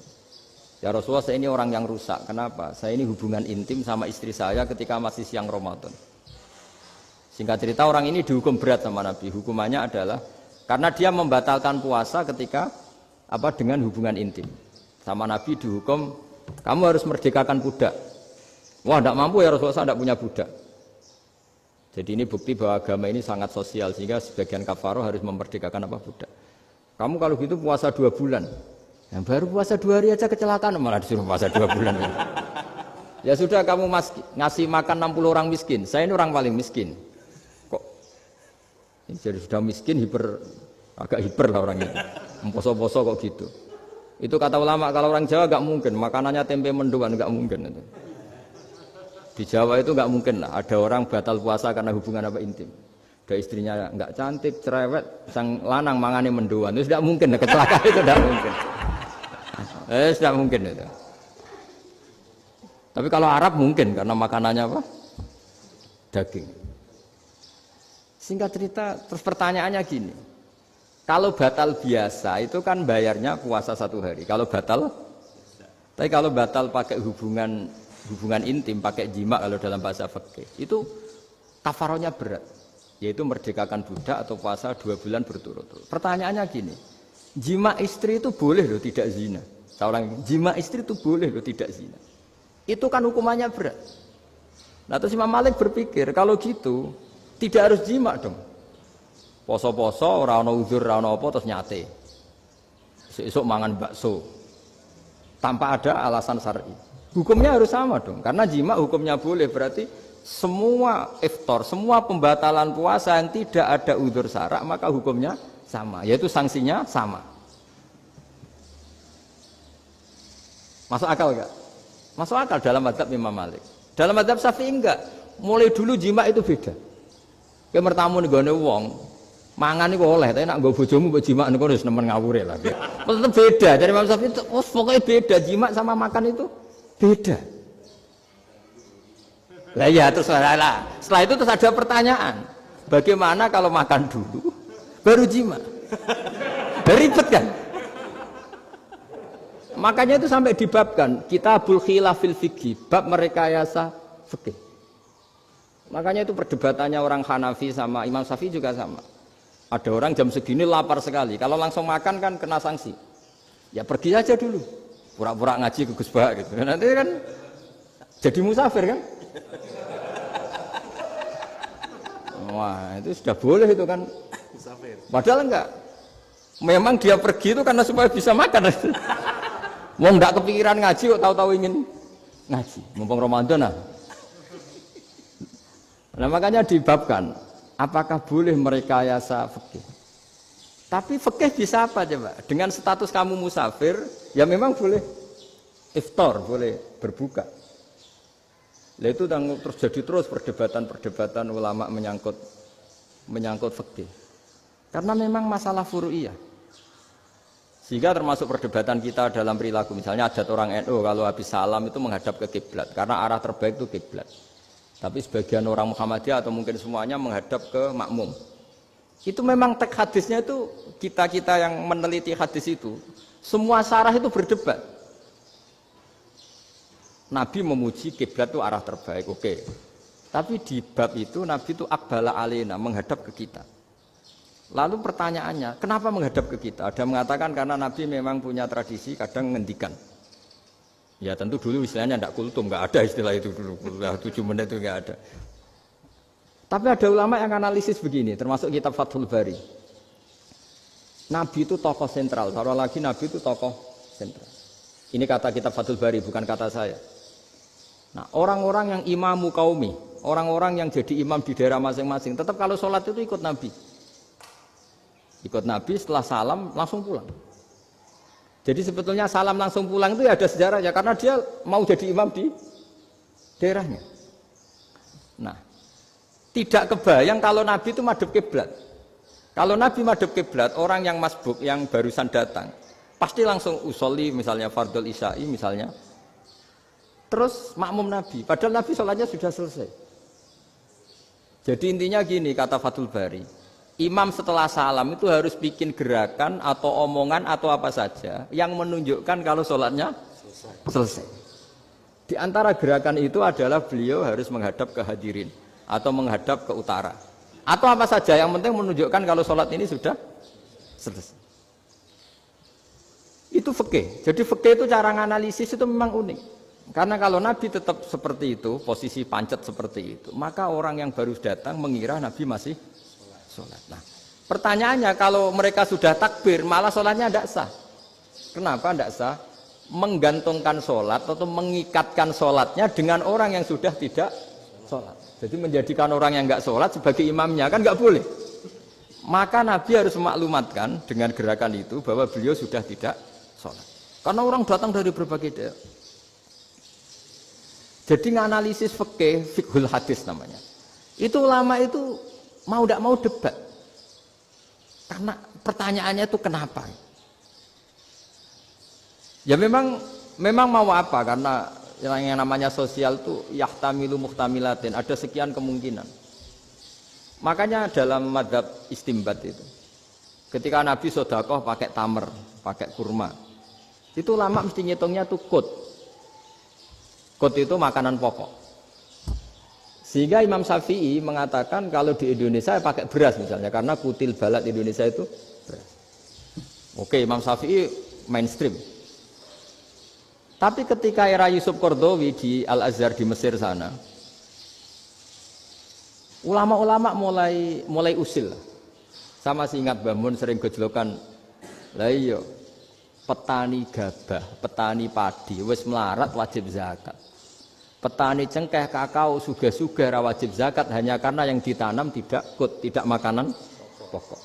Jadi mulai ada ulama mulai gerah lah, kalau bahasa politiknya mulai gerah. Yang petani miskin gara-gara yang ditanam padi wajib zakat. Yang orang-orang di sana misalnya di Sulawesi karena tanamannya kakao atau cengkeh tidak wajib zakat karena bentuknya tidak makanan pokok. Geger kan di Al-Azhar geger. Akhirnya hampir semua ulama berpendapat ya sudah sekarang ketika Nabi menzakati makanan pokok itu jangan dihitung sebagai makanan pokok. Wa mimma akhrajna lakum minal ard. Apa saja, ma itu apa saja. Makanya kata Yusuf Qaradawi, ma itu apa saja. Makanya semua tanaman yang menghasilkan uang itu wajib zakat. Nah, masalahnya kitab-kitab Syafi'iyah itu sudah mamlu'ah, sudah penuh dengan penjelasan misalnya fala zakata fil khadrawat. Maka enggak perlu zakat untuk kayak kangkung, semangka dan sebagainya. Lalu kiai-kiai angkatan modern kayak Mbah Mun itu sering dapat masukan. Saya pernah dengar sendiri. Yai, saya ini punya sawah 1 hektar, tak tanamin padi itu nggak pernah kaya saya. Sekarang tak tanamin kangkung malah saya kaya karena tiap 3 hari panen tak kirim ke Jakarta. Itu orang Indramayu yang tanya. Jadi gak tanam padi nggak pernah kaya, tanam kangkung kaya. Nah, karena dia orang soleh, kalau zakat boten. Mau diwajibkan zakat tidak makanan pokok. Mau tidak wajib dia kaya. Semenjak itu perubahan di Indonesia ikut. Akhirnya ada zakat. Pokoknya asal tanaman yang 1 nisab ya wajib zakat. Masih ada debat lagi. Ketika nanam ingin dipanen, itu dia petani apa pedagang? Karena nanti perdebatannya ikutnya zakat zuruk, zakat tanaman apa zakat pedagang? Kalau sampean nggak pernah debat berarti sebetulnya Anda tidak dosen Islam ini. Berusaha tidak pernah diskusi fikih apa? Islam. Karena saya berkali-kali punya tamu itu begini, Gus saya ini pedagang melon. Tapi dia penanam melon. Jadi pedagang yang agak ingin badi banyak. Itu caranya gini Pak Rektor. Saya misalnya pedagang melon. Daripada saya kulak di pasar atau dari petani sudah mahal. Nyewa tanah sekian hektar terus ditanami melon. Setelah berhasil ini dia zakatnya tanaman apa zakat pedagang? Karena dia nanam itu mentalnya sudah pedagang. Padahal nanti zakatnya beda kan? Yang satu 2,5%, yang satu rubul usur sama nisul usur sama usur, 1/10 sama 1/20. Kalau zakatnya zuruk kan 1/10 atau 1/20. Yang satu rubul usur, kira-kira 2,5. Saya ulang lagi ya. Jadi di era modern itu kita jadi bingung, pedagang tapi gayanya petani, petani tapi hakikatnya. Jadi gampangannya gini ya, kalau saya pedagang beras, kok saya kaya raya, itu mendingan nyewa sekian hektar untuk ditanamin padi ya daripada tengkulak, daripada beli. Akhirnya perdebatannya ini zakatnya pakai apa? Misalnya tebu, misalnya petani tebu. Oh jelas kalau jual nanam tebu itu ingin dijual. Masa apa tiga es tebu berhektar-hektar. Lah kira-kira kalau menurut jenengan ini zakatnya zakat apa? Tijarah apa zakat tanaman? Mentalnya tijarah, mentalnya pedagang. Nah ini saya hanya mau cerita. Khilaf kadang-kadang orang angen-angen. Khilaf itu enggak mungkin enggak. Ya sama seperti NU dan Muhammadiyah selalu khilaf awal Ramadan. Itu memang enggak bisa enggak khilaf. Misalnya begini. Saya beri contoh ya. Karena kadang yang khilaf juga enggak pernah belajar. Lucu kan? Tak beri contoh ya. 2001 itu abad keberapa coba? Tahun 2001. Abad 21 abad 20? Abad 21. Jadi meskipun terpaut 1 tahun, padahal abad itu 100 tahun. Nah, pikirannya orang-orang Muhammadiyah seperti itu. Hilal kalau sudah melewati garis ufuk, meskipun setengah derajat atau 1 derajat itu sudah ikut bulan berikutnya. Sehingga ya sudah meskipun sekian derajat sudah dianggap Ramadan. Nah pikirannya orang NU enggak. Harus ru'yah bil fi'li. Itu sebetulnya lagi-lagi sebenarnya enggak masalah NU dan Muhammadiyah itu di kitab-kitab ya seperti itu. Kita ini enggak biasa goblok ya. Artinya kita tahunya, kita yang keluarga kiai tahunya kunut mazhab Hanafi, enggak kunut mazhab Syafi'i. Tapi tahu-tahu ini mazhab NU, ini mazhab itu aneh itu menurut kita ini anggap apa? Mana ada Muhammadiyah jadi mustahid, mana ada NU jadi mustahid. Jadi sebetulnya orang tahu semua lah kalau Abu Hanifah itu tidak kunut, Imam Syafi'i itu kunut. Imam Syafi'i pernah main di masjidnya Abu Hanifah ya tidak kunut, ditanya kenapa tidak kunut? Jenengan itu presiden kunut, tidak sanggup mati Abu Hanifah, dulu ya biasa aja. Sekarang geger, ya karena tidak punya kegiatan. Sebenarnya itu nggak masalah, mulai dulu biasa. Saat teruskan ya. Nah, menurut mayoritas ulama nunggu ru'yah bil fi'li. Ru'yah bil fi'li itu gini. Mata telanjang bisa melihat karena agama ini menggantungkan perintah itu sama melihat. Kalau kamu tidak melihat itu bagaimana kena hukum? Ibaratnya gini. Pak Rektor datang ke rumah saya tapi saya nggak tahu. Kena nggak saya hukum harus menghormati? Dia datang nggak sembunyi-sembunyi. Saya kena hukum harus menghormati ya kalau melihat, kalau enggak ya enggak. Tapi Pak Rektor tetap bilang, tapi saya hakikatnya datang, jadi saya datang saja. Itu kan ribet. Akhirnya ya sudah itu nggak ada khilaf sampai mati ada khilaf karena yang satu menggantungkan hukum itu digantungkan sama tahu. Kalau tidak tahu ya, misalnya baju saya ini hakikatnya ada najis, pas sholat saya tidak tahu. Sholat saya sah apa enggak? Sah. Karena hakikatnya, ya memang saya tidak tahu. Tapi hakikatnya ada najis apa enggak? Ada. Ya sudah itu sama-sama masuk akal. Ada lagi khilaf yang senam otak. Fasyamu salasati ayamin fil haji wa sab'atin idza raja'tum. Singkat cerita ada satu pelanggaran haji yang kata Allah kafarohnya itu puasa 3 hari sama 7 ketika kamu pulang, idza raja'tum, ketika kamu pulang. Dalam mazhab Syafi'i yang namanya pulang itu yang haji sudah sampai rumah. Di mana-mana pulang itu ya sampai rumah. Dalam mazhab Abu Hanifah enggak, ketika orang sudah balik kanan dari Arab Saudi, dari Mekah, ya namanya sudah pulang. Misalnya gini, ini Pak Rektor pamit saya, Pak Haris. Gus, Pak Haris mana? Ya sudah pulang kata saya, padahal sampai pandangan sampai depan. Tapi bagi keluarganya belum pulang. Lah lalu idza raja'tum ketika pulang itu bahasanya siapa? Bahasa istrinya apa bahasa yang ditamoni? Kamu ditamoni orang, terus kamu tamunya mana? Sudah pulang. Tapi tanyakan istrinya, belum pulang. Khilaf-khilaf gini kok jadi geger itu kan goblok banget maksud saya itu. Jadi biasa, gini itu biasa. Jadi ya karena memang ini bukan masalah akidah, ini masalah furu'iyah, masalah fikih itu masalah furu'iyah. Mau tidak mau harus beda. Misalnya di sholat juga gitu. Wa ayyuku udin ko adal musolli sokat sholatu. Duduk dengan gaya apapun itu sholatnya sah. Jika sampean kalau haji atau umroh, orang Arab itu jenenge duduk ngenak awak di kursi. Duduk sopan ya hanya orang Indonesia loh. Kalau sholat itu masih duduk ala orang tahiyat. Kalau sampean di Mekah, duduknya pakai apa coba? Kursi ya? Oh enak sholat duduk. Karena memang takbirnya di fikih dengan duduk gaya apa saja sah. Makanya sengenak awak duduk di kursi. Ribet kan? Mau tidak disahkan itu namanya duduk. Mau disahkan masa iya sowan Allah kok duduk santai-santai gitu. Tapi mau apa? Ini fikih. Ya saya ulang lagi ini fikih. Fikih itu ya sudah ini fikih. Makanya kalau ulama berdebat misalnya Abu Hanifah berpendapat sholat itu wajib baca Fatihah apa asal Quran. Dalam mainstreamnya ya Fatihah karena la sholata liman lam yaqra' bi Fatihatil kitab. Tapi cara Abu Hanifah enggak. Faqra'u ma tayassara minal Quran. Bacalah apa saja yang mudah bagi kamu. Asal itu Quran. Sementing gak gending Jawa, gak nyanyi lah gitu.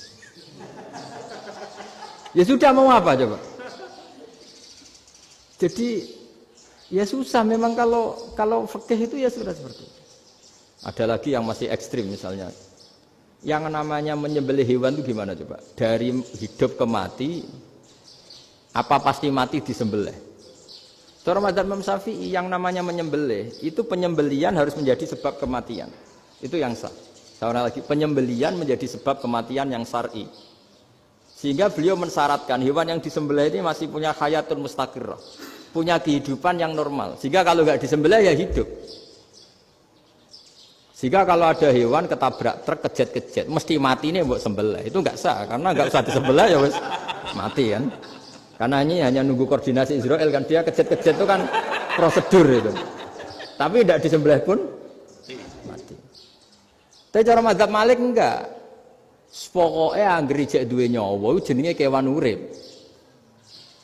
Dengan kamu sembelih berarti matine mergo mbok sembelih.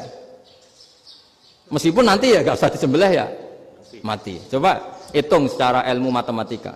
Kalau enggak disembelih hidupnya 5 menit. Gara-gara kamu sembelih hidupnya langsung mati. Terus dia matinya, cara di persidangan matinya disebabkan apa? Disebabkan disembelih apa kecelakaan? Oh, ya debat toh kamu. Sama-sama UMM aja debat.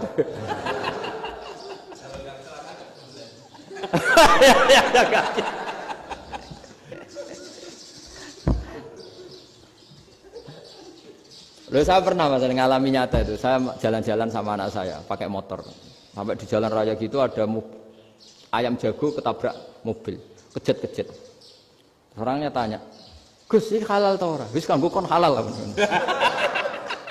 Suatu saat dia enggak terima kan, tanya, "Kenapa, Gus?" "Ya nak kiai ra pantes, mosok kewan mesti mati nek tak sembelih, nek ra kiai pantes."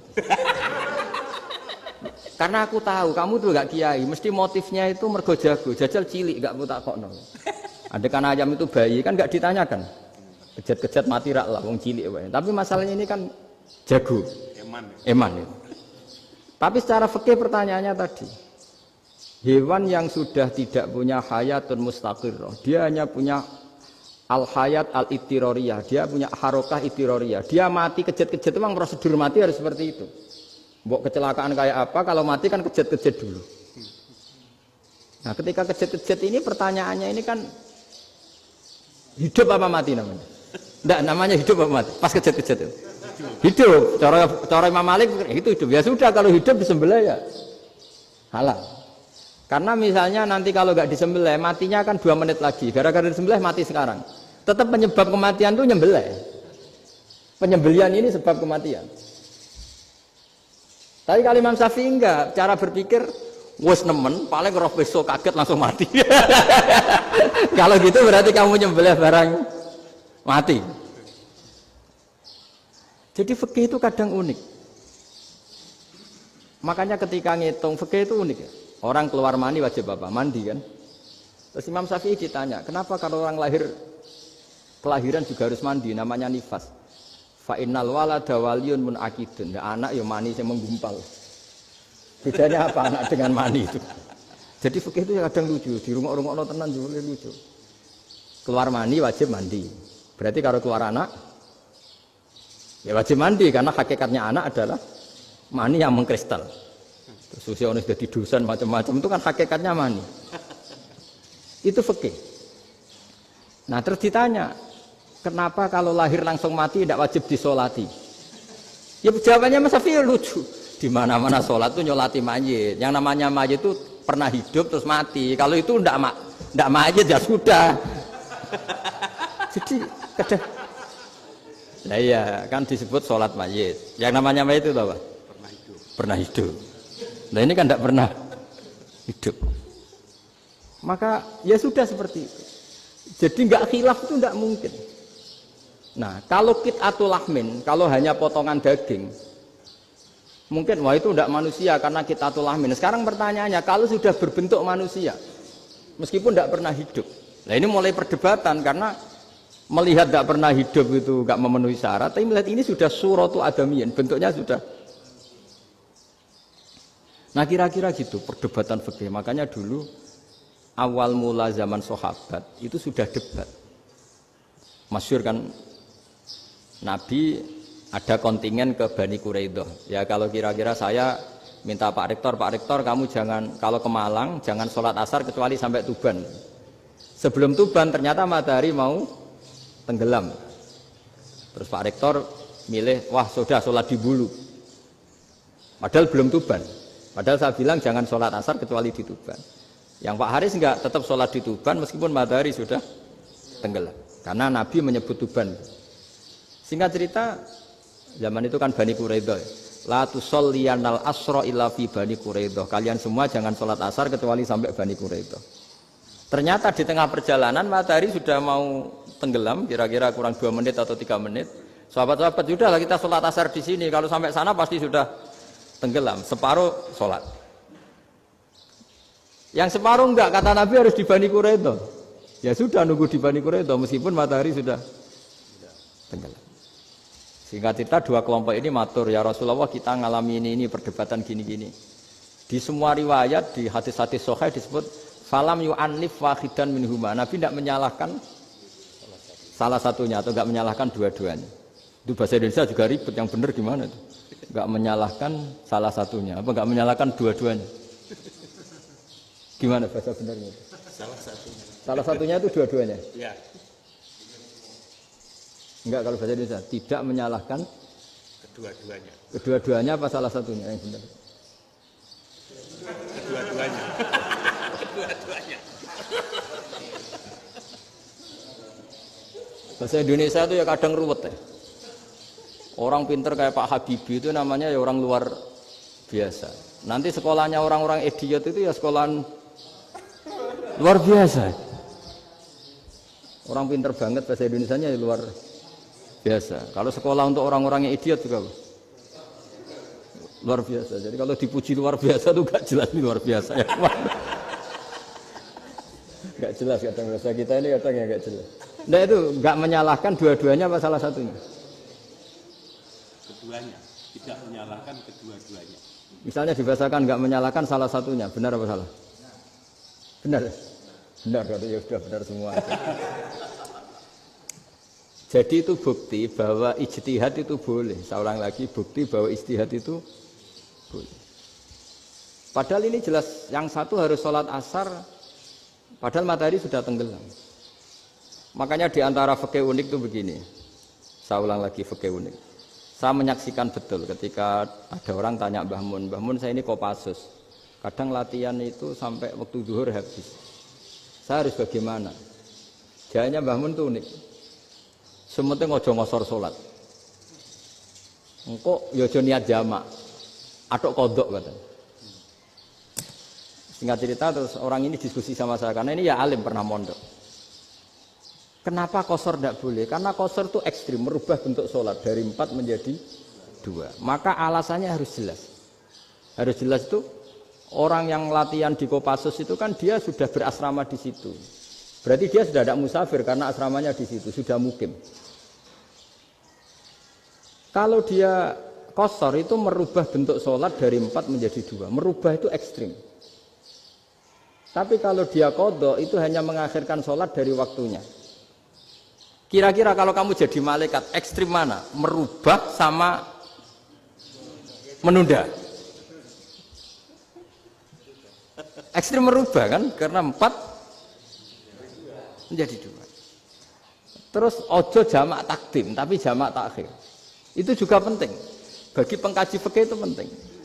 Kalau jamak takhir itu salah-salah sithik ora pati popo.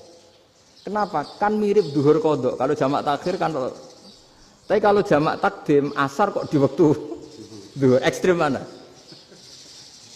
Perubahan takhir sama takdim itu ekstrim mana? Ekstrim takdim karena melakukan sesuatu belum waktunya. Belum waktunya.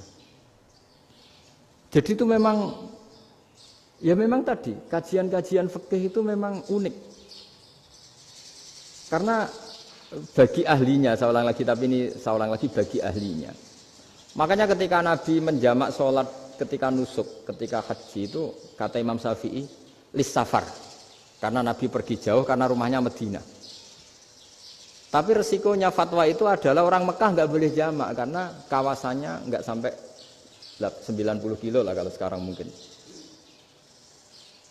Tapi kalau tahu Imam Malik nggak, ya lin nusuk sehingga orang Mekah pun yang haji ya boleh jamak karena alasan jamaknya karena nusuk, karena haji bukan karena jarak.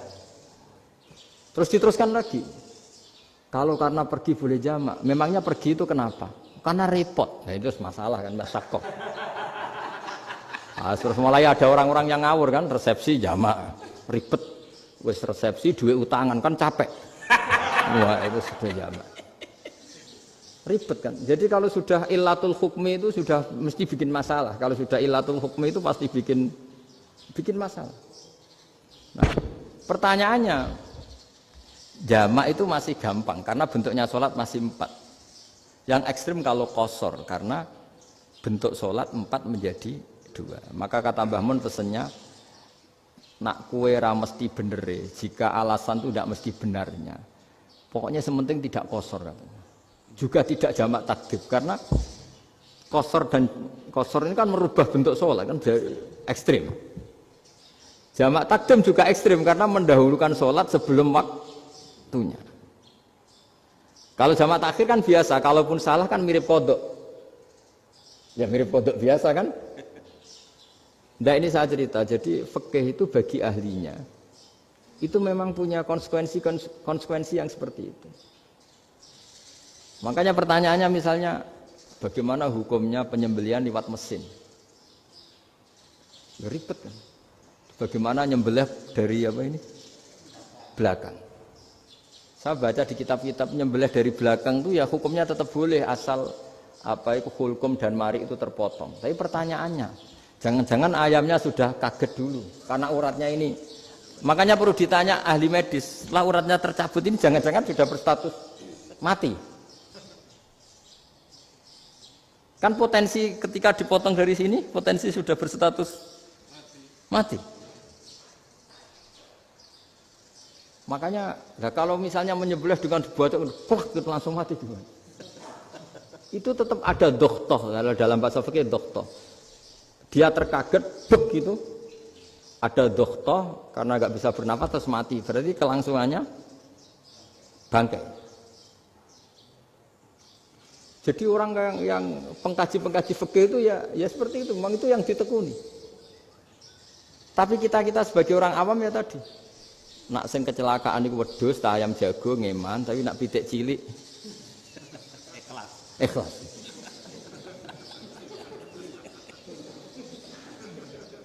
Makanya ada pertanyaan orang-orang, saya pernah ditanya itu ya bingung tenan. Gus, kalau ada orang mati oplosan misalnya, jenengan datang sholat enggak? Ya datang sholat kan, dia orang mukmin, saya tetap sholat. Kenapa? Ya kan matinya oplosan.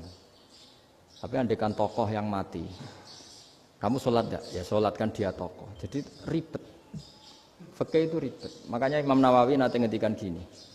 Ada orang ngundang Nabi, ya Rasulullah, saya mohon nyolati ini. Nabi tanya, punya utang enggak? Punya. Nabi, saya enggak mau nyolati mayit yang punya utang. Terus ada sahabat datang, ya Rasulullah, utang itu tak ambil alih kami. Berarti dia sudah tidak punya utang. Terus Nabi kerso nyolati. Pertanyaannya, utang itu hal yang boleh. Saya ulangi, utang itu hal yang boleh. Tapi kenapa Nabi se-ekstrim itu? Tapi ketika Nabi mau kondur itu ngendikan gini, ini PR ya bagi UMM, ini PR ya. Nabi sebelum kondur bilang gini, sallu ala sahibikum. Jong saya tidak nyolati ini, tapi tolong ini disolati. Terus kata Imam Nawawi, dianalogikan atau dikiaskan siapapun pelaku dosa besar atau mati dalam keadaan tidak benar, misalnya pas dugem mati, pas oplosan mati, itu sebaiknya tokoh-tokoh itu enggak nyolati, karena nanti dianggap penghormatan. Misalnya Ketua PP Muhammadiyah, rektor nyolati wong mati oplosan, kan keren. Mati oplosan disolati rektor. Ya sudah, tapi kalau nggak disolati nanti ada tradisi yang keliru, yaitu janazatul muslim tidak ngalami disolati. Padahal siapapun yang muslim, janazahnya harus disolati. Makanya setengah-tengah, ya rasa rektor lah, satpam, pokoknya kudu tetap ada yang sholat gitu. Itu kata Imam Nawawi. Jadi ketika ada orang mati nggak benar, itu sebaiknya tokoh-tokohnya nggak ikut nyolati, tapi awamun nas, orang kebanyakan ikut sholat. Jadi fikih itu agak jelimet karena tadi ketika tokoh ini nyolati, pertanyaannya bedanya apa mbek sing mati ning masjid mbek mati oplosan? Karena sama-sama semua orang nyolati, kan tidak ada sanksi sosial itu. Tapi ketika nggak disolatkan sama sekali, wah lebih parah lagi. Ini ada janazatul muslim tidak disolati. Sehingga kata Imam Nawawi, ini hebatnya Nabi tengah-tengah. Jadi Nabi kundur, jong saya tidak nyolati, tapi sallu ala sahibikum. Ya tapi ini kamu harus nyolati. Kata Imam Nawawi, orang yang mati bunuh diri, orang yang mati oplosan, orang mati secara nggak benar itu asal dia muslim tetap wajib disolati, karena sholat ini hakul muslim. Kan seorang muslim diantara haknya apa? Ketika mati dikafani, dimandikan, disolat. Tapi ini masalahnya matinya pas murtakibul kabiroh, pas melakukan dosa besar. Dan itu sebab kematiannya. Kalau dia oplosan, kan sebab matinya ya karena oplosan. Ya kan terus ribet. Mau disolati oleh, apalagi misalnya kita ketua ulama, kemudian terkenal wali, wah keren, mati oplosan itu disolati wali, kan ribet kan. Nanti yang repot malaikatnya. Itu ya, ini yang nggak kata bahaya.